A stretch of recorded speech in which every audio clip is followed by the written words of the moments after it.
અને નહીં આવો તો આવી જશે તકલીફ. ત્યાં કોર્નરમાં હલો કોર્નરમાં જે ઉભા છે બધા આવો 1 મિનિટ. ये सब लोग को भेजिए यहाँ पे फोटो सेशन बाद में 1 मिनट माता जी सामने आओ 1 मिनट ओनली 1 मिनट मांगे છે हाँ કારણ કે આપણે મહેશભાઈ ધ્યાનથી સાંભળજો ભરતભાઈ તમે ધ્યાનથી સાંભળજો એ પછી વાત ઇમિટેશન હતું ડોન્ટ વરી પ્લીઝ બધા નીચે આવી જાઓ બધા નીચે બધા સામે નીચે આવી જાઓ ખાલી હું ને ગોળ બાપા બે જ રહીએ બાકી કોઈ નહીં મારે એ તમને સમજાવવું છે કે વર્ષોથી ભરતના અમે પેઢી કરીએ છીએ અમે ક્યારે એક પણ પિક્ચરના ગીતો આમાં ગાતા નથી ઓનલી માતાજીની ભક્તિ થાય એવું જ અમે હંમેશા ઈચ્છીએ છીએ અને એ જવાબદારી તમારી જ છે કે આગળની પેઢી કાયદેસરની પેઢી કરાવે ને નહીતર 10 વર્ષ પછી ડીજે દાંડિયા થશે એ આપણે નથી કરવું. તમે રાસ ગરબા રમો છો આપણે ઘરે સગી સંધ્યા હોય બર્થડે પાર્ટી હોય એમાં રાસ ગરબા થાય છે. માતાજીની પેઢીનો મેઇન મતલબ છે આરતી અને આરતી થાળ ડાકલા હેલોમાં આપણને ખબર પડી કે આખી રામવાડીમાં માતાજીના નામનું વાઇબ્રેશન હતું.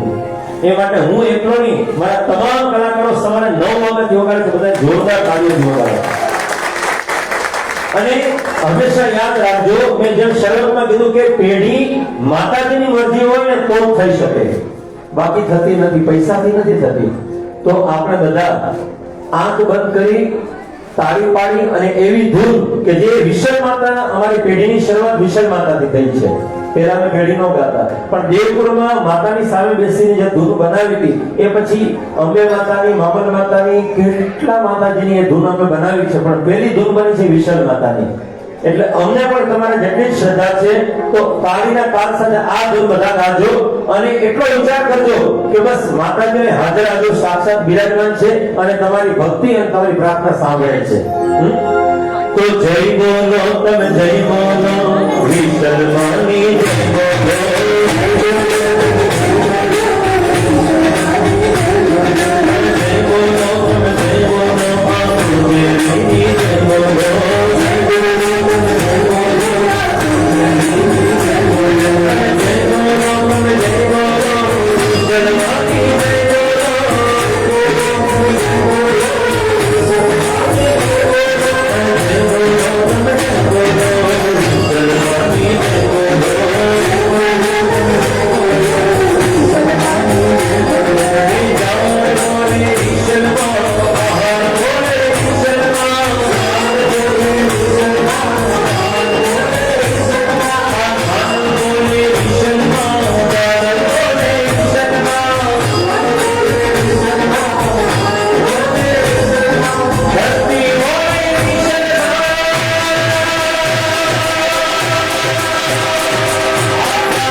માતાજીની માફી માંગજો કે અમારાથી કઈ પણ ભૂલચૂક થઈ ગઈ હોય અમારાથી કઈ દ્રષ્ટિ કે કુદૃષ્ટિ થઈ ગઈ હોય આ પેઢી કરવામાં પણ જો કઈ પણ ભૂલચૂક શક્તિ રહેતી હોય કોઈ દુભાવા ગયા હોય તો માં તારા શરણમાં લઈ અમને તો માફ કરજે એવો એક અંતર નામ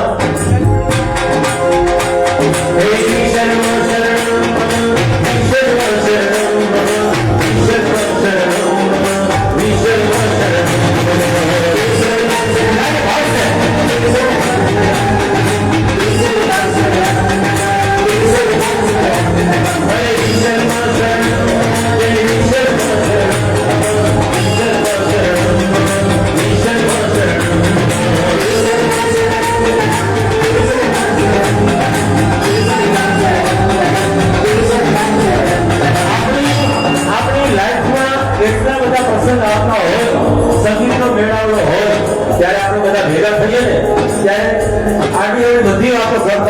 ફ્યુચરમાં કોઈ પણ પેઢીમાં જાઓ ને ત્યારે મિત્રો હું મજા લાગીને વિનંતી કરું છું કે એક પણ કોઈના અવગુણની વાત ન કરવી, કોઈના અભાવની વાત ન કરવી કે આણે આમ કર્યું, આણે આમ કર્યું, અને ક્યારે પોતાનું કરતાપણું ન રાખવું કે હું હતો તો આ બધું થયું છે.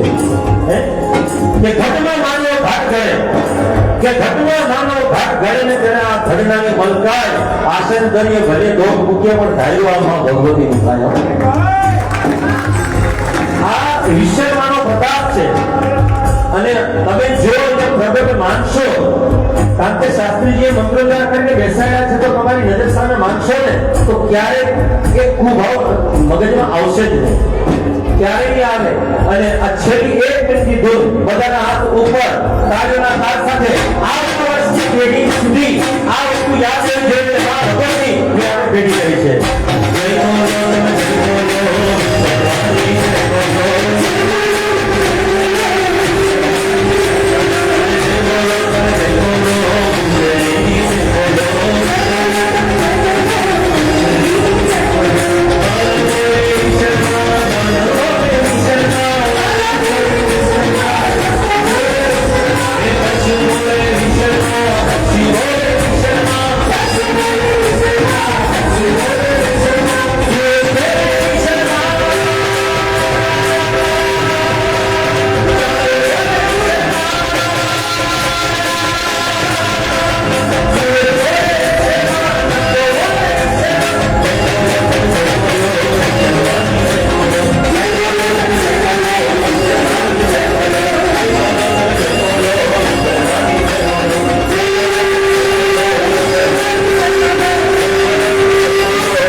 ભગવતીના ચરણોમાં કોટી કોટી વંદના કરીએ છીએ. માતૃશ્રી પાનબાઈ મેઘજી માતશ્રી ગાળા સમગ્ર પરિવારને લાખ લાખ શુભકામના આપીએ છીએ. નિર્મલા રાજેન્દ્ર પાલા અને તમામ સાથી કલાકારો ફરીથી માતાજીની મરજી હશે તો અમે ગાવા આવશું. ત્યાં સુધી આપને રજા લઈએ છીએ. બધાને બોલો જય માતાજી. ધન્યવાદ. ભોજન પ્રસાદીમાં જે પણ બાકી હોય પ્લીઝ વધારજો. Thank you. મારો અવાજ તો બંધ થઈ ગયો છે, પણ આ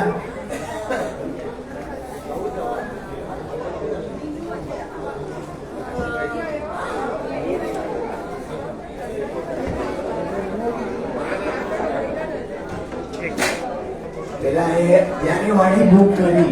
પેલું આપણું કામ પેઢી નક્કી કરીએ. આપણે વાડીની બુકિંગ થાય, વાડીની બુકિંગ કરે ત્યારે જ મગજમાં આ માતાજીનો હુકમ હશે કે ભાઈ બોલાવાનું તો રાજેન્દ્ર પાલાને જ બોલાવાનું, બીજો કોઈ વિચાર નહીં કર્યો હતો.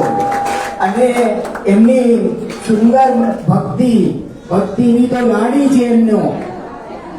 બહુ બહુ ખૂબ ખૂબ આભાર રાજેન્દ્રભાઈ પાલા, એમને એમના સાથી કલાકારો જે આપણે એક સરખું ચકડીને રાખ્યા હતા. ખૂબ ખૂબ આભાર રાજેન્દ્રભાઈ પાલા અને એમના સાથી કલાકારો.